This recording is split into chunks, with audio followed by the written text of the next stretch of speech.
नमस्कार मित्रों, आपका स्वागत है न्यूराइज क्लासेस पर। आज बात करेंगे यूपी पीसीएस प्री का जो पेपर हुआ है 22 दिसंबर को, उसमें जीएस पेपर 1 में जो पॉलिटी के प्रश्न पूछे गए हैं, आइए उन पर चर्चा कर लेते हैं। साथ में कुछ महत्वपूर्ण फैक्ट जान लेंगे ताकि आपको जो है अगली बार प्रश्न गलत ना हो। अगर आपने मेरी क्लासें पॉलिटी वाली देखी होंगी तो ये प्रश्न आपके आसानी से हल हो गए होंगे। आइए जानते हैं। तो यहाँ पर पहला प्रश्न ये पूछा गया था, भाषाई अल्पसंख्यकों के लिए विशेष अधिकारी के संदर्भ में निम्नलिखित कथनों पर विचार कीजिए। तो आइए विचार कर लेते हैं। तो यहाँ पर पहला कथन दिया गया था, संविधान में प्रत्येक राज्य हेतु भाषाई अल्पसंख्यक के लिए विशेष अधिकारी के पद का प्रावधान किया गया है। बिल्कुल बात ठीक है, भारतीय संविधान में इसका प्रावधान किया गया है। आइए आगे जानते हैं। दूसरा कथन दिया है, 9वें संविधान संशोधन अधिनियम द्वारा इसके लिए एक नया अनुच्छेद 350 जोड़ा गया। ये भी बिल्कुल बात ठीक है, ये अनुच्छेद जोड़ा गया है। 9वें संविधान संशोधन एक कब होता है? तो 1960 में होता है, याद रखिएगा। तो ये जो है इसका जो राइट आंसर हो जाएगा वो आंसर नंबर 1 और दोनों जो है कथन सही है। ऑप्शन नंबर ए वाला सही हो जाएगा। ये प्रश्न पूछा गया था। आगे बात करते हैं अगले प्रश्न की। तो यहाँ पे अगला जो प्रश्न दिया है, भारतीय संविधान की समवर्ती सूची में शामिल है। तो यहाँ पे बताना है भारतीय संविधान की जो समवर्ती सूची है उसमें क्या क्या शामिल है। तो आइए बात कर लेते हैं। तो यहाँ पे दिया है 3 कथन दिए, व्यापार एवं वाणिज्य, दूसरा दिया है सामानों में मिलावट दिया है, तीसरा दिया है उत्तराधिकारी। तो यहाँ पे पहला तो व्यापार और वाणिज्य ये बिल्कुल ठीक है, तो पहला हो जाएगा कथन 1। अब 1 जिसमें हो तो देख लीजिए, ये वाला तो होगा नहीं। सामानों में मिलावट उत्तराधिकारी भी होता है, तो तीसरा भी देख लीजिए। तीसरा किसमें? 1 और 30। और सामानों में मिलावट भी जो है समवर्ती सूची का ही विषय है। तो ये जो है तीनों कथन जो है सही है। अब यहाँ पे सही कथन चुनना था, तो इसका जो राइट आंसर हो जाएगा वो आंसर नंबर डी वाला हो जाएगा। आंसर नंबर कौन सा होगा? तो डी वाला हो जाएगा। अब यहाँ पे अगर बात करते हैं जो सूचियाँ बताई गई, जो 7वीं अनुसूची है, 7वीं अनुसूची में 3 सूचियाँ बताएंगे। 7वीं अनुसूची में कौन कौन सी? तो 3 सूचियाँ कौन सी बताएंगे? एक तो संघ सूची बताई गई है, और एक राज्य सूची, और एक जो है समवर्ती सूची जिसकी अभी बात कही है। अब यहाँ पे बात करते हैं जो संघ सूची होती है, इसमें केवल जो है केंद्र जो है कानून बनाती है। अगर राज्य सूची की बात करें तो इसमें जो है केवल राज्य ही, स्टेट ही कानून बनाता है। अगर समवर्ती सूची की बात करें तो इसमें जो है स्टेट और जो संघ होता है और राज्य होता है दोनों कानून बना सकते हैं। मिलके याद रखिएगा। तो यहाँ पे 7वीं अनुसूची में बात की गई है, इसकी याद रखिएगा। वैसे बात करें अनुसूचियाँ कितनी बताएंगे, तो 12 अनुसूचियाँ बताएंगे भारतीय संविधान में। ये महत्वपूर्ण फैक्ट आपको याद रखने हैं। आगे बात करते हैं अगले प्रश्न की। तो यहाँ पे अगला प्रश्न पूछा गया था, फातिमा बीबी का हाल ही में निधन हुआ, उनके बारे में निम्नलिखित कथनों पर विचार कीजिए। आइए विचार कर लेते हैं। तो यहाँ पे अगर पहले कथन की बात करें तो वह भारत के सर्वोच्च न्यायालय की पहली महिला न्यायाधीश थी। ये सभी को पता होता है। जो फातिमा बीबी थी वो पहली महिला न्यायाधीश थी सर्वोच्च न्यायालय की। बिल्कुल बात ठीक है। फिर दूसरा कथन दिया है, उन्होंने 1997 से 2001 तक केरल राज्य के राज्यपाल के रूप में सेवाएं भी दी। अब यहाँ पे तीसरा कथन दिया, वह उच्चतर न्यायपालिका तक पहुँचने वाली पहली महिला मुस्लिम थी। तो यहाँ पे बताना है जो पहली मुस्लिम महिला कौन थी, तो फातिमा बीबी थी। अब देखिए जब पहली सर्वोच्च न्यायालय की पहली महिला न्यायाधीश थी तो ये पहली महिला जो है मुस्लिम भी होंगी। ये कथन दोनों आप सेंस के हिसाब से लगा सकते हैं। तो 1 और 3। अब यहाँ पे पूछा है उन्होंने 1997 से 2001 तक सेवाएं जो है केरल राज्य में राज्यपाल के रूप में दी। ये बिल्कुल बात गलत है। यहाँ पे सेवाएं तो इसी डेट में दी है, लेकिन यहाँ पे नहीं दी है, बल्कि कहाँ दी है? तो तमिलनाडु में दी है। कहाँ पे दी है? तमिलनाडु में दी है। तो इसका जो राइट आंसर हो जाएगा, यहाँ पे 2 कथन जिसमें हो वो काट दीजिए, तो 2 जिसमें होगा वो काट दीजिए। तो 2 इसमें भी है और सी वाले में भी है, और ऑप्शन नंबर जो होगा वो डी वाला सही हो जाएगा। 1 और 3 जो कथन है बिल्कुल ठीक है। इन्होंने सेवाएं जो दी हैं वो कहाँ दी हैं? तो तमिलनाडु में दी हैं। अब अगर बात करें फातिमा बीबी की, इनका निधन जो हुआ है वो कब हुआ है? तो 2023 में निधन हुआ है। 2023 में निधन होते हैं। अब यहाँ पे अगर बात करते हैं इनको जो है पद्म विभूषण से भी सम्मानित किया गया है। याद रखिएगा, पद्म विभूषण से भी सम्मानित किया गया। तो ये पॉइंट जो है महत्वपूर्ण बन जाते हैं, पूछा जा सकता है। तो ये पूछा जा सकता है, ये महत्वपूर्ण फैक्ट है, याद रखिएगा। अगला जो प्रश्न पूछा गया था, कौन सा संशोधन अधिनियम भारत में स्थानीय शासन संस्थाओं से संबंधित है। तो यहाँ पे बताना है कौन सा संशोधन अधिनियम है जो किससे संबंधित है, स्थानीय शासन संस्थाओं से संबंधित है। तो आइए देख लेते हैं। तो जब इसकी बात आती है स्थानीय शासन संस्थाओं की, तो ये जो याद रखिए 73वां और 74वां संविधान संशोधन ऑप्शन नंबर ए वाला सही हो जाएगा। ये कब होता है, तो ये होता है 1992 में। लागू कब होता है, तो 1993 में लागू होता है, ये भी याद रखिएगा। तो यहाँ पे महत्वपूर्ण बन जाता है ये कब कौन सा अधिनियम है, कौन से सन का है अधिनियम है। और यहाँ पे अगर बात करते हैं जो 73वां और 74वां संविधान संशोधन हुआ है, इसमें जो है 73वें में 11वीं अनुसूची को जोड़ा गया था। पहले मूल संविधान में कितनी अनुसूचियाँ थी, 8 अनुसूचियाँ थी।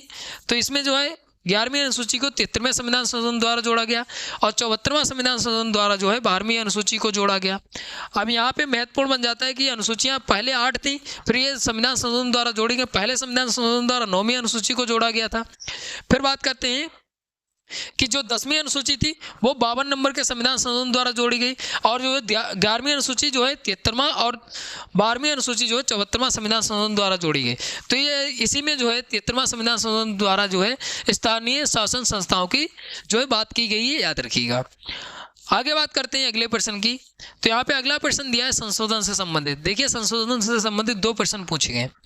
तो यहाँ पे आपको देखिए कभी कभी ऐसा होता है एक ही ऑप्शन आपको अगर पता होता है तो वो जो है क्वेश्चन हल हो जाता है आसानी से। आइए देखते हैं। तो यहाँ पे दिया है 42वां संविधान संशोधन। 42वां संविधान संशोधन कब होता है, तो ये जो होता है वो 1976 में होता है। कब होता है, तो 1976 में होता है। अब यहाँ पे देख लीजिए कि ऑप्शन में ए का थर्ड, तो ए का थर्ड देख लेते हैं ऑप्शन में। तो ए का थर्ड केवल जो है वो ए वाले ऑप्शन में है, ए वाले ऑप्शन में। तो ऑप्शन नंबर ए वाला सही हो जाएगा, ए वाला सही हो जाएगा। 52 नंबर का संविधान संशोधन कब होता है, तो ये जो होता है वो 1985 में होता है। 1985 में 52 नंबर का संविधान संशोधन होता है। 86वां संविधान संशोधन जो हुआ था वो 2002 में हुआ था और 96वां संविधान संशोधन जो हुआ था वो 2011 में होता है। अब यहाँ पे महत्वपूर्ण बन जाता है कि जो 42वां संविधान संशोधन होता है इसी के तहत जो है जो फंडामेंटल ड्यूटीज है वो जोड़ी गई थी। फंडामेंटल ड्यूटीज की बात इसी में की गई थी, याद रखिएगा।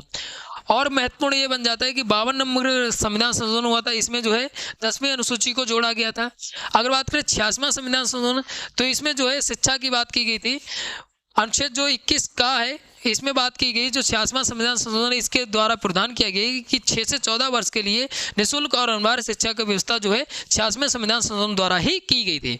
तो ऑप्शन नंबर जो इसका ए वाला सही हो जाएगा। मैचिंग पूछा था तो आपको अगर ये पता होता तो ये ऑप्शन जो है सही हो जाता है। ये भी हम पढ़ा चुके हैं, अगर आपने नहीं देखी है संशोधन वाली वीडियो तो आप चैनल पर जाके देख सकते हैं, बहुत ही महत्वपूर्ण वीडियो है।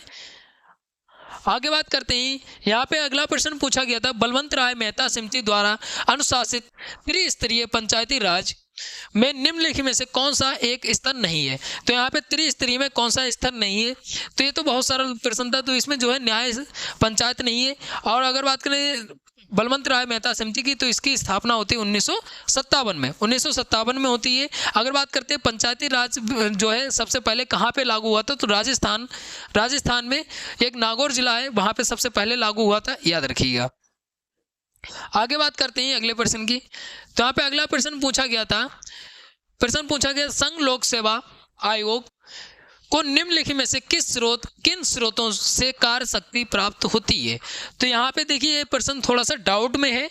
अगर मेरे अकॉर्डिंग अगर माने तो इसमें जो है संविधान तो जरूरी होगा। अब यहाँ पे संविधान जरूर होगा तो ऑप्शन ए वाला तो ठीक होगा।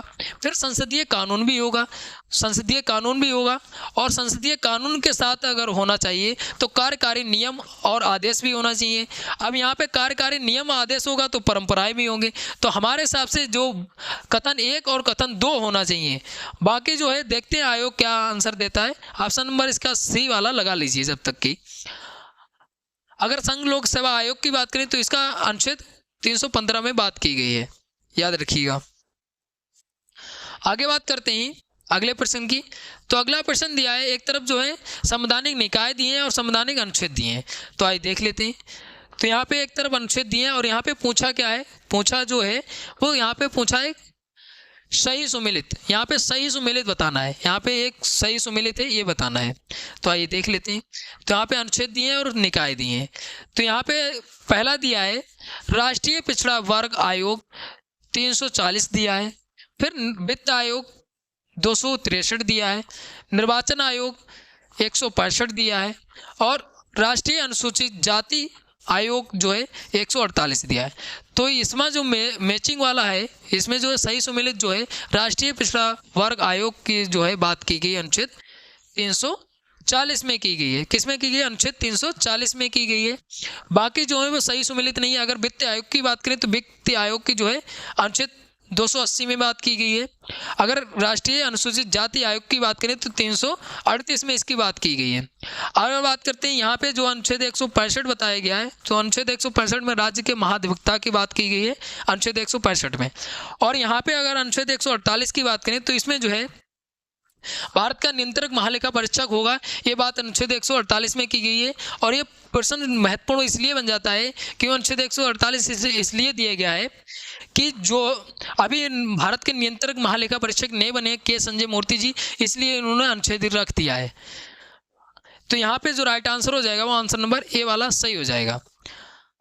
आगे बात करते हैं अगले प्रश्न की। तो यहाँ पे निम्नलिखित में से सही काल अनुक्रम की पहचान कीजिए। तो आइए पहचान कर लेते हैं। तो यहाँ पे बात करते हैं शंकरी प्रसाद बनाम भारतीय संघ। तो ये जो इसका होता है 1951 में, ये 1951 का है।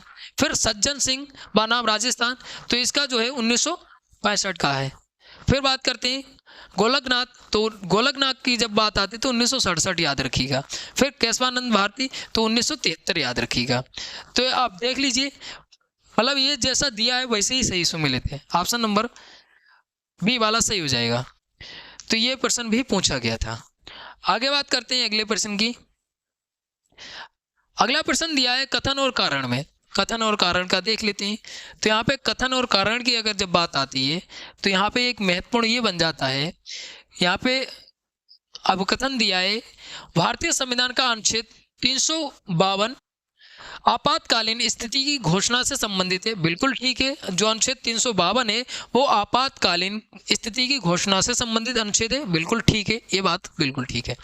आगे दिया है आपातकालीन स्थिति किसी भी समय उत्पन्न हो सकती है। तो यहाँ पे ये जो है आपातकालीन स्थिति किसी भी समय उत्पन्न हो सकती है, ये बिल्कुल बात गलत है। कि जो आपातकालीन जो राष्ट्रीय आपातकाल लगाया जाता है, जो अंतर्राष्ट्रीय युद्ध होते हैं जो सीमाओं में, तब लगाया जाता है, किसी समय नहीं होता है। तो ये जो है कारण जो है वो गलत है। कथन एक जो है वो सही है। तो ऑप्शन नंबर जो होगा वो ए वाला सही हो जाएगा। ए कथन जो है सही है, आर जो है गलत है। ऑप्शन नंबर ए वाला सही हो जाएगा। आगे बात करते हैं अगले प्रश्न की। अगला प्रश्न दिया है निम्नलिखित घटनाओं पर विचार कीजिए और उनको जो है आखिरी से लेकर मतलब पहले से लेकर आखिरी तक सही क्रम में लगाना है। तो आइए देख लेते हैं। तो यहाँ पे जब बात आती है सही क्रम की, तो यहाँ पे सबसे पहले अगर बात करते हैं तो ब्रिटिश संसदीय प्रतिनिधिमंडल का दिल्ली में आगमन, ये बिल्कुल जो है सबसे पहले आएगा। तो यहाँ पे सबसे पहले 3 ऑप्शनों में दिया, ए वाला तो होगा नहीं। फिर आता है शाही भारतीय नौसेना विद्रोह, तो ये जो है शाही पहला आएगा 4 और 1। 4-1 किस में दिया है? 4-1 डी वाले में दिया। ऑप्शन नंबर जो होगा डी वाला सही हो जाएगा। अगला प्रश्न आता है अनुच्छेद 19। तो अनुच्छेद 19 में क्या बताया गया? तो अनुच्छेद 19 में जो है वाक अभिव्यक्ति की स्वतंत्रता की बात की गई है। अब यहाँ पे जो है 6 प्रकार की स्वतंत्रता की बात की गई है अनुच्छेद 19 के तहत। अब यहाँ पे प्रश्न क्या पूछा है? अनुच्छेद 19 के अंतर्गत निम्नलिखित में से कौन सी एक स्वतंत्रता की भारतीय संविधान द्वारा गारंटी नहीं दी गई है? यहाँ पे नहीं पूछा है। तो यहाँ पे बात करते हैं, यहाँ पे पहला कथन दिया है किसी व्यापार अन्यथा व्यवसाय करने की स्वतंत्रता, ये बिल्कुल बात ठीक है। पूरे देश में इच्छा अनुसार घूमने फिरने की स्वतंत्रता, ये भी बिल्कुल बात ठीक है। यहाँ पे नहीं पूछा है शांतिपूर्वक बिना शस्त्रों के एकत्रित होने की स्वतंत्रता, मतलब अपने समूह में मतलब इकट्ठा हो सकते हैं, ये भी बात उसमें जो है अनुच्छेद 19 में ही की गई है। संपत्ति रखने खरीदने बेचने की स्वतंत्रता, ये अनुच्छेद 19 में नहीं की गई है। ऑप्शन नंबर डी वाला सही हो जाएगा। अनुच्छेद 19 में इसकी बात नहीं की गई है, संपत्ति को रखने और संपत्ति खरीदने बेचने की बात अनुच्छेद 19 में नहीं की गई है। तो ऑप्शन नंबर डी वाला सही हो जाएगा, क्योंकि नहीं ही पूछा था। तो ऑप्शन नंबर डी वाला सही हो जाएगा। आगे बात करें अगले प्रश्न की। तो अगला प्रश्न दिया है अब कथन और कारण में। तो आइए देख लेते हैं। तो यहाँ पे कारण और अवकथन देख लेते हैं। तो यहाँ पे अवकथन दिया है भारतीय संविधान के अनुसार एक ही व्यक्ति एक ही समय में दो से अधिक राज्यों के राज्यपाल पद पर कार्य नहीं कर सकता है, ये बिल्कुल बात गलत है। जो एक देखिए, जब भारतीय संविधान लागू हुआ था तो ऐसी भी व्यवस्था थी, लेकिन फिर होता है 7वां संविधान संशोधन। 7वां संविधान संशोधन होता है तो इसमें कहा गया है कि एक ही व्यक्ति दो राज्यों का राज्यपाल हो सकता है। अब 2 राज्यों का राज्यपाल होगा तो उसको कार्य भी करना पड़ेगा, तो ये बात बिल्कुल ठीक है। और यहाँ पे जो है नहीं कर सकता, ये बिल्कुल कथन जो है ये गलत हो जाता है। अब दूसरा देख लेते हैं, तो दूसरा यहाँ पे दिया है भारतीय संविधान के अनुच्छेद 153 में ये कहा गया है कि प्रत्येक राज्य के लिए एक राज्यपाल होगा। बिल्कुल बात ठीक है, अनुच्छेद 153 में इसकी बात की गई है, तो जो है कारण सही हो जाता है। अब जब कारण सही हो जाता है तो ऑप्शन नंबर डी वाला सही हो जाएगा। एक कथन जो है गलत है और कारण जो है वो सही है, ऑप्शन नंबर डी वाला सही हो जाएगा। आगे बात करते हैं अगले प्रश्न की, तो यहाँ पे अगला प्रश्न दिया है निम्नलिखित में से कौन से जोड़े मिलान सही नहीं है। तो यहाँ पे मिलान सही नहीं है, आई देख लेते हैं। यहाँ पे नहीं पूछा है, नहीं को आप पहले अंडरलाइन कर लीजिएगा क्योंकि नहीं से प्रश्न ज़्यादा पूछे गए हैं। तो यहाँ पे दिया है किसी राज्य का नाम बदलना, राज्य विधानमंडल की शक्तियाँ, फिर दिया है दूसरा बी वाला ऑप्शन किसी नए राज्य की स्थापना करना, संसद की शक्ति, विधि के समक्ष समानता, नागरिकों एवं गैर नागरिकों दोनों के लिए सुनिश्चित की गई। तो ये याद रखिएगा, लोक सेवाओं में अवसर की समानता केवल भारत के नागरिकों के लिए सुनिश्चित की गई। बिल्कुल बात, लोकल जो सेवाएं हैं वो केवल भारतीयों के लिए। और यहाँ पे जो विधि के समक्ष समानता की बात की, जो है भारतीय लोग हैं और जो विदेशी हैं, विदेशी जो अनुच्छेद 14 है ये जो है समानता का अधिकार बताता है, मतलब विदेशियों को भी समानता का अधिकार है।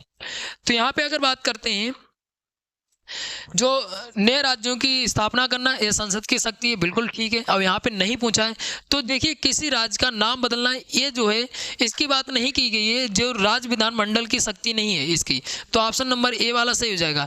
जो नाम में परिवर्तन करना, सीमा बढ़ाना या नाम नए राज्य की स्थापना करना, ये सब शक्तियाँ जो है संसद के पास हैं। संसद के पास है, जो साधारण बहुमत से जो है ये पास कर दिया जाता है और नाम बदल दिया जाता है, ये याद रखिएगा। अब यहाँ पे महत्वपूर्ण हो जाता है संसद के पास ये शक्ति कौन से अनुच्छेद में बताई गई, तो संसद के पास 368 में अनुच्छेद में ये बताया गया था कि संसद जो है संशोधन कर सकती है, याद रखिएगा। तो यहाँ पे महत्वपूर्ण बन जाता है, ये प्रश्न महत्वपूर्ण है। इसका जो राइट आंसर हो जाएगा वो आंसर नंबर ए वाला सही हो जाएगा। अगले प्रश्न की बात करें, सूची 1 को सूची 2 से सम्मिलित करना है और सही उत्तर चुनना है। तो आइए देख लेते हैं सही उत्तर। सूची 1 दी है, सूची 1 में जो है विषय दिया और अनुच्छेद दिए हैं, तो आइए देख लेते हैं। तो यहाँ पे अगर बात करते हैं, यहाँ पे देखिए सभी चीज़ें आपको याद नहीं रहती हैं, सबको नहीं याद होती हैं, लेकिन अगर कुछ चीज़ें अगर आपको याद हैं तो आंसर आसानी से निकल आएगा। अगर बात करते हैं वित्त आयोग की, अभी पीछे बात की थी, तो वित्त आयोग की अगर बात करते हैं तो वित्त आयोग की बात किस में की गई, अनुच्छेद 280 में की गई। अब यहाँ पे बी का थर्ड, तो बी का थर्ड देख लीजिए, बी का थर्ड बी वाले में ही है, ऑप्शन नंबर जो होगा बी वाला सही हो जाएगा। तो आप इस तरीके से प्रश्न में जो है आंसर निकाल सकते हैं। अब यहाँ पे देख लेते हैं, अभी मैंने बात की थी नियंत्रक महालेखा परीक्षक की, तो अनुच्छेद 148 में। अब देखिए यहाँ पे जो है नियंत्रक महालेखा परीक्षक की हाल ही में नवंबर में नियुक्ति की गई है। अब वो देखिए जब परीक्षा बनती है तो परीक्षा वो वाला मंथ और परीक्षा से पहले के 2 मंथ वहाँ का नहीं पूछा जाता है, तो लेकिन उसने जो है वहीं से पूछना था उसको, तो उसने क्या पूछ दिया, अनुच्छेद ही पूछ दिया। तो ये आप कह भी नहीं सकते करंट का नहीं है, लेकिन अगर करंट में आपने पढ़ा होगा तो ये याद रखिएगा। मैंने नियंत्रक महालेखा परीक्षक की स्पेशली वीडियो बनाई थी, तो आप जाके देख सकते हैं। मैंने जितने भी जो क्वेश्चन आए हुए पॉलिटी के, सभी पॉलिटी के क्वेश्चन जो हैं उसमें मैंने करा चुके हैं। आप पॉलिटी की क्लास देखिए, उसमें सभी क्वेश्चन मिलेंगे। फिर बात कर लेते हैं यहाँ पे वित्तीय आपातकाल की, तो अनुच्छेद 360 में बात की गई है और भारत की संचित निधि की बात जो की गई है वो किस में की गई, तो ये जो है अनुच्छेद 266 में की गई। तो ऑप्शन नंबर बी वाला सही हो जाएगा। आगे बात करते हैं अगले प्रश्न की। अगला प्रश्न दिया है फंडामेंटल राइट्स से, फंडामेंटल राइट्स से अगला प्रश्न दिया है, तो आइए देख लेते हैं फंडामेंटल राइट्स से जो अगला प्रश्न दिया है। तो इसमें दिया है शोषण के विरुद्ध अधिकार जो है के अंतर्गत निम्नलिखित में से परिकल्पना की गई है, मतलब शोषण के विरुद्ध जो अधिकार दिया गया है उसमें जो है परिकल्पना किसकी की गई है। तो यहाँ पे दिया है अस्पृश्यता का अंत दिया है, दूसरा कथन दिया है मानव दैहिक व्यापार बाल श्रम का निषेध दिया है, फिर कारखानों खदानों में बच्चों की मजदूरी का निषेध दिया है, अल्पसंख्यक के हितों की सुरक्षा दी है। तो यहाँ पे बात करते हैं जब आती है शोषण के विरुद्ध, तो शोषण में जो है कारखानों खदानों में बच्चों की मजदूरी का निषेध किया गया है। ये अनुच्छेद जो है किस में कहा गया है, तो ये अनुच्छेद जो है अनुच्छेद 24 में कहा गया है। फिर बात करते हैं जो है बालक श्रम निषेध जो किया गया है अनुच्छेद 23 में किया गया है। अब यहाँ पे अनुच्छेद 23 अनुच्छेद 24 जो है शोषण के विरुद्ध अधिकार बताए गए, तो ये जो है कथन 2 और कथन 3 जो है वो सही हो जाएगा। ऑप्शन नंबर सी वाला सही हो जाएगा। अगर इसकी अनटचेबिलिटी की बात करें तो अनटचेबिलिटी की बात अनुच्छेद 17 में की गई है, अनुच्छेद 17 में की गई है। और अल्पसंख्यक के हितों की सुरक्षा की बात करें तो अनुच्छेद 29 में की गई है। तो ये फंडामेंटल राइट्स से प्रश्न पूछा गया था। अगर फंडामेंटल राइट्स की बात करें तो इसका उल्लेख मिलता है भारतीय संविधान में भाग 3 में मिलता है, भाग 3 में उल्लेख मिलता है। और अगर बात करें अनुच्छेद जो है 12 से 35 संबंधित है, याद रखिएगा। तो ये फंडामेंटल राइट्स से प्रश्न पूछा गया था, महत्वपूर्ण प्रश्न है, ये पूछा जरूर जाता है। आगे बात करते हैं अगले प्रश्न की। यहाँ पे अगला प्रश्न बहुत ही सरल पूछ लिया, पॉलिटी का सबसे सरल प्रश्न यही है। देखते हैं यहाँ पे दिया है भारत के संविधान में निम्नलिखित में से क्या कथित है, तो आइए देख लेते हैं।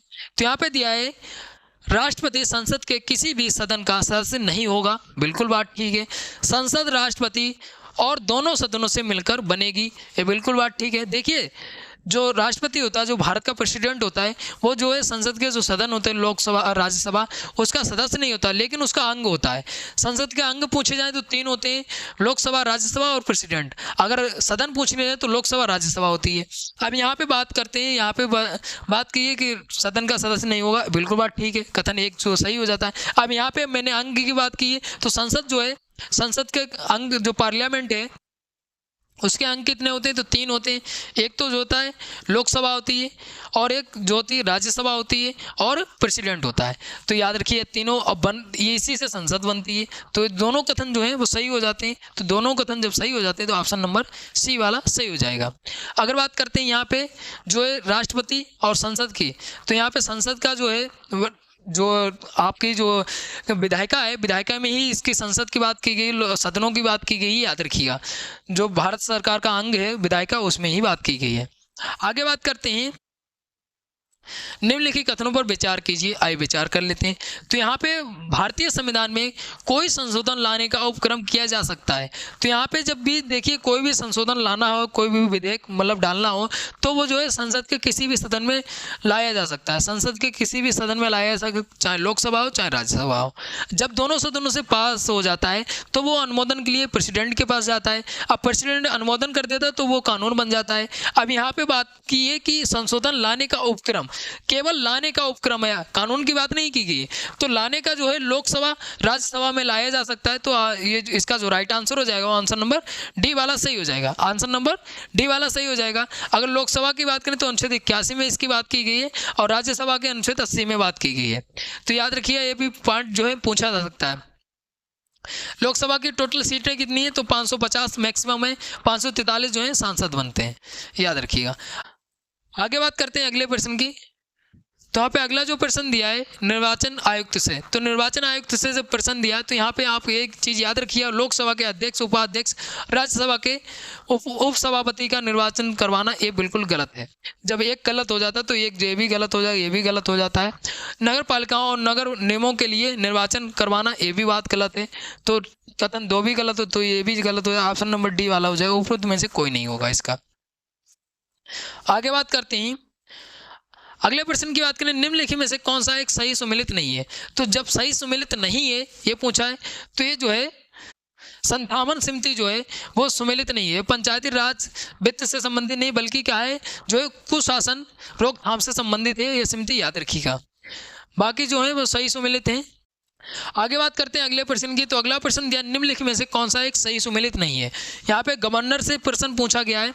तो यहाँ पे अनुच्छेद 156 में दिया है राज्यपाल की पदावधि दी है, अनुच्छेद 155 में राज्यपाल को हटाना दिया है, अनुच्छेद 153 में राज्यपाल का पद दिया है, अनुच्छेद 154 में राज्यपाल का कार्यकारी प्राधिकार दिया है। तो यहाँ पे अगर बात करते हैं अनुच्छेद 155 में, तो अनुच्छेद 155 में राज्यपाल को हटाने का बात नहीं किया गया है, बल्कि अनुच्छेद 155 में जो है किसकी बात की गई, नियुक्ति की बात की गई है। इसकी नियुक्ति की बात की गई है, गवर्नर के नियुक्ति की बात की गई है, याद रखिए अपॉइंट की बात की गई है। बाकी जो है वो सही सुमेलित नहीं पूछा था, तो ऑप्शन नंबर बी वाला सही हो जाएगा। आगे बात करते हैं अगले प्रश्न की। तो यहाँ पे अगला प्रश्न पूछा गया है लोकपाल लोक आयुक्त अधिनियम 2013 के अनुसार लोकपाल की नियुक्ति राष्ट्रपति द्वारा एक चयन समिति की सिफारिशों द्वारा करने के बाद की जाएगी। इसके अध्यक्ष कौन होंगे? तो प्रधानमंत्री होंगे। देखिए यहाँ पे बहुत सारा प्रश्न तो पहले ही आंसर दे दिया। इसके अध्यक्ष कौन होंगे? तो प्रधानमंत्री होंगे, जिसमें अन्य लोग के अलावा निम्नलिखित में से शामिल होंगे। तो यहाँ पे बताना है और कौन लोग शामिल होंगे। अब यहाँ पे देखिए सर्वोच्च न्यायालय का जो मुख्य न्यायाधीश हो वो भी शामिल होता है इसमें। अब यहाँ पे जो शामिल होता है, अगर बात करते हैं ये कौन शामिल नहीं होता है, तो यहाँ पे बात करते हैं राज्यसभा का जो सभापति होता है। राज्यसभा का सभापति कौन होता है? तो वाइस प्रेसिडेंट होता है। जो वाइस प्रेसिडेंट होता है ये शामिल नहीं होता है।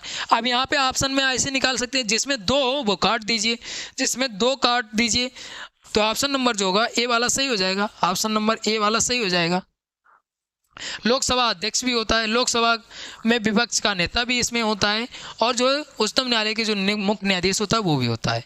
तो याद रखिएगा यहाँ पे जो है इस तरीके से प्रश्न पूछे गए थे। 22-23 प्रश्न थे जो पॉलिटी से प्रश्न पूछे गए, और जितने भी प्रश्न पूछे गए वो मैंने सभी पूर्व की परीक्षाओं वाले जो प्रश्न कराते हैं उसमें भी कराया है, डिटेल में वीडियो में भी कराया है। अगर आपने पॉलिटी वाली वीडियो नहीं देखी तो आप चैनल पे जाके देखिए, बाकायदा वही प्रश्न यहाँ पे आए हुए हैं, उन्हीं डिटेल से प्रश्न पूछे गए हैं। तो मिलते हैं अगली वीडियो में, तब तक के लिए धन्यवाद।